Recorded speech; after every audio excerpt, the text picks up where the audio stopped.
సుసాధ్యం చేయడానికి గౌరవనీయులు మన రాష్ట్ర ముఖ్యమంత్రి పూజ్యులు రేవంత్ రెడ్డి గారు ఆయన చేతుల మీదుగా గత సంవత్సరాల కాలంగా ఆయన ప్రతిపక్ష నాయకుడిగా పిసిసి అధ్యక్షుడిగా ఏదైతే మాటిచ్చారో మీకు ఆనాడు మార్చినటువంటి మార్కెట్లో మీరు పడేటటువంటి ఇబ్బందులు, మీకున్నటువంటి కష్టాలు, మీకున్నటువంటి నష్టాలను గమనించి అన్నా దీన్ని జాతీయ స్థాయిలోనే కాదు ప్రపంచ స్థాయిలో నా రైతాంగానికి మళ్ళీ ఆ కష్టం రాకుండా నాకు ఈ మార్కెట్ నిర్మాణం జరగాలి.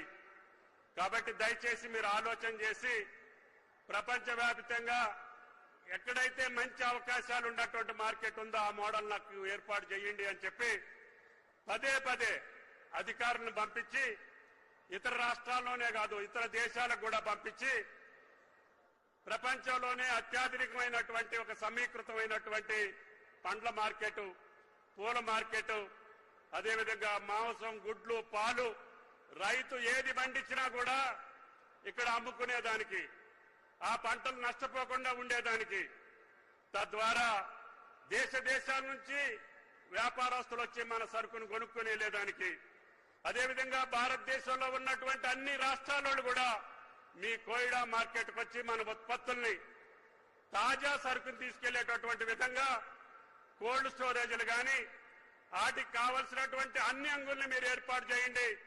200-300 కోట్లు కాదు 2-3 వేల కోట్లతోటి ఈ నిర్మాణం జరగాలని చెప్పి సాక్షాత్తు సొంతంగా దాన్ని పరిశీలించి ఈ సరైనటువంటి స్థలాన్ని ఓఆర్ఆర్కి పక్కనే ఉండి రేపు రాబోయేటటువంటి ఎన్ని వేల లారీలు వచ్చినా కూడా దిగుమతి చేసుకొని ఎగుమతి చేసుకునేటటువంటి సౌకర్యాలు కలిగినటువంటి ప్రాంతాన్ని ఈ రోజు మా రంగన్న చెప్తున్నాడు ఇక్కడ ఎకరం 25,000 కోట్లు ఉందని. మేము మార్కెట్ చెప్పకముందు 10 కోట్లు 15 కోట్లుంటే ఈనాడు 20 కోట్లు 25 కోట్లకి పెరిగింది.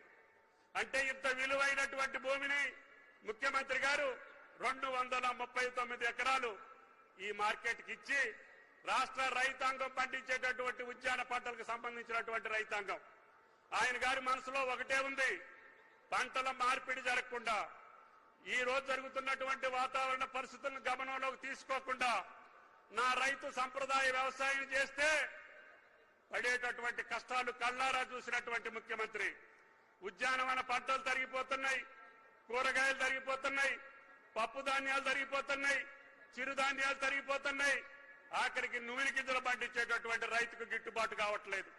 అవసరమైతే ఆ రైతులకి ఎసులుబాటు ఇచ్చి ఆ రైతులకి ఇన్సెంటివ్స్ ఇచ్చి నా రైతుని సురక్షితమైనటువంటి సమగ్రమైనటువంటి పంటని మార్పిడి చేయలేకపోతే మన రైతుకు నష్టం జరుగుతుంది.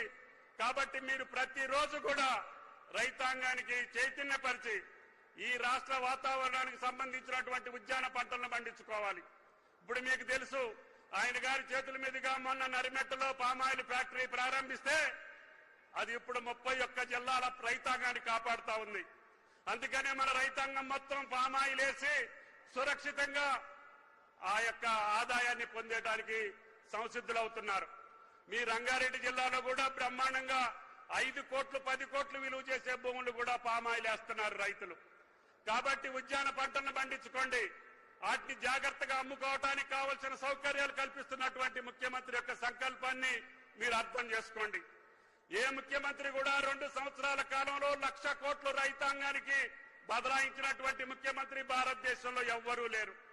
ఏ రాష్ట్ర ప్రభుత్వం కూడా మనం పండించినటువంటి అన్ని పంటల్ని కొనుగోలు చేసేటటువంటి ఏకైక ముఖ్యమంత్రి రేవంత్ రెడ్డి గారు.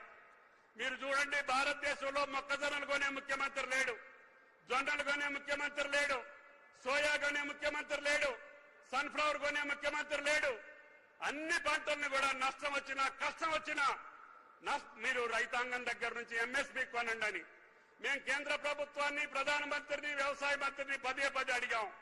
అయ్యా మా రైతులు పండించే పంటని మీరు పెట్టినటువంటి ఎంఎస్పీ ధరకి మీరు తీసుకోండి, ఇంకేదైనా నష్టం వస్తే మేము భరాంచుతామని చెబితే వాళ్ళు ఒక్క మొక్కజొన్న బస్తా కొనలేదు, ఒక్క జొన్నల బస్తా కొనలేదు, మేము కొనమని చెప్పి కరాఖండిగా చెప్పారు. అదేవిధంగా 70 లక్షల మెట్రిక్ టన్నుల వరి ధాన్యాన్ని కొంటే మాకు 50 లక్షలే సరిపోద్ది, మేము మిగతాది మేము కొనము అని చెబుతున్నారు.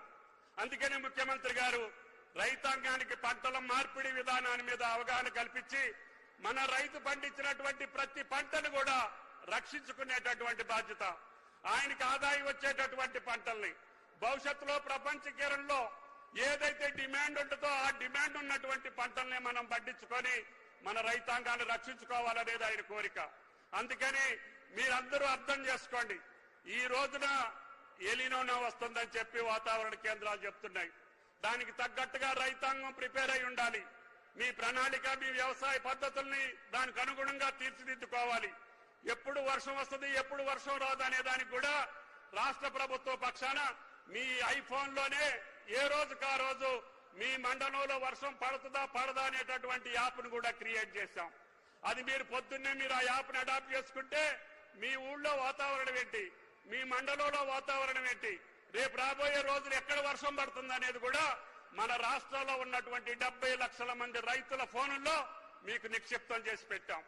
అంతేకాదు యూరియాకి సంబంధించి గతంలో ఎప్పుడూ లేనటువంటి విధంగా మీరే స్లాట్ బుక్ చేసుకొని మీరే టైం ఫిక్స్ చేసుకొని భూమి ఉన్నటువంటి రైతులకే, అది గతంలో దొంగ మార్కెట్ ద్వారా, బ్లాక్ మార్కెట్ ద్వారా ఇండస్ట్రీస్ కి డైవర్షన్ అయిపోయి కేంద్రం మనం అడిగినంత ఎరువులు ఇవ్వకపోయినా కూడా మేము గత సంవత్సరం యాప్ ద్వారా ప్రతి రైతుకి ఎరువునిచ్చాం. ఇప్పుడు మీరు దాన్ని స్ట్రీమ్లైన్ చేసి పెట్టాం. ఎక్కడా కూడా దాంట్లో లోపాలు లేవు. మీరు ఇంట్లో ఉండి మీకు కావలసిన ప్యాక్స్ లో గాని ఎరువుల కొట్లో గాని మీరు కొడితే మీకు భూమి ఎంత ఉంది, ఆయన కొట్లో మందు కట్టలు ఎన్ని ఉన్నాయి అనేది మీ లెక్క వస్తుంది. దాని ప్రకారంగా మీరు బుక్ చేసుకోండి. ఏ ఒక్క రైతు కూడా క్యూలో నిలబడేటటువంటి అవసరం లేకుండా ఈనాడు మన మోడల్ ని భారతదేశం మొత్తంగా మోడీ గారి ప్రభుత్వం కూడా అడాప్ట్ చేసుకుంటుంది. వాళ్ళు కూడా రేపటి నుంచి భారతదేశ వ్యాప్తంగా ఈ యొక్క ఎరువులకు సంబంధించినటువంటి యాప్ నాడు అప్లోడ్ చేసుకొని వాళ్ళు అప్లై చేసుకుంటున్నారు. కాబట్టి ఈ భారతదేశంలో ఏ పద్ధతిని కనుగొన్నా, ఏ ప్రణాళికను రూపొందించినా తెలంగాణ ప్రభుత్వం రేవంత్ రెడ్డి గారి నాయకత్వాన్ని చూసి ఈనాడు భారతదేశం ముందుకు పోతుంది. కాబట్టి రైతాంగానికి సంబంధించినటువంటి ఏ కార్యక్రమం అయినా తల తాకట్టు పెట్టైనా సరే మీ అవసరాలు తీర్చేటట్టుగా, మిమ్మల్ని ఆనందపరిచేటట్టుగా, మీరు వ్యవసాయంలో నిలదొక్కునేటట్టుగా ఈ రాష్ట్ర ప్రభుత్వం యొక్క ప్రణాళిక ఉంటుంది. కాబట్టి దయచేసి వేదిక మీద ఉన్నటువంటి మా రంగన్న కావచ్చు, మా కిరణ్ అన్న కావచ్చు, సహచర మంత్రివర్యులు కావచ్చు, రాజ్యసభ సభ్యులు, పార్లమెంటు సభ్యులు, ప్రజాప్రతినిధులు అందరూ కూడా రైతాంగ పక్షాన నిలబడి వాళ్ళకి ఏ కష్టం వచ్చినా సరే రేవంత్ రెడ్డి గారి ప్రభుత్వంలో ఆ కష్టాలు తీర్చేటటువంటి బాధ్యతని ప్రజాప్రతినిధులు అందరూ తీసుకోవాలని చెప్పి ప్రార్థిస్తూ ఆలస్యమైనందుకు మన్నించమని, ముఖ్యమంత్రి గారు వేరే రాష్ట్రం నుంచి కూడా మీకోసం, మీ అభివృద్ధి కోసం, మీ అభ్యున్నతి కోసం ఈ అంతర్జాతీయ మార్కెట్ ప్రపంచంలోనే మొట్టమొదటిసారిగా మీ కోయిడాలో నిర్మించడానికి ఆయన అమృత హస్తాలతో శంకుస్థాపన చేయడానికి విచ్చేసినటువంటి గౌరవ ముఖ్యమంత్రి గారికి, ఈ ఏర్పాటు చేసినటువంటి అధికారులకి, ప్రజాప్రతినిధులకు ధన్యవాదాలు తెలియజేస్తూ అందరికీ నమస్కారం. Thank you. Thank you sir. పాలన అంటే కాగితాల దస్త్రం మాత్రమే కాదు, అభివృద్ధిని అమలు రూపంలో తెలంగాణ ఇంటింటికి చేర్చే అస్త్రం అంటూ సాగుతున్న ప్రజా ప్రభుత్వ అధినేత, విప్లవాత్మక అభివృద్ధి ప్రదాత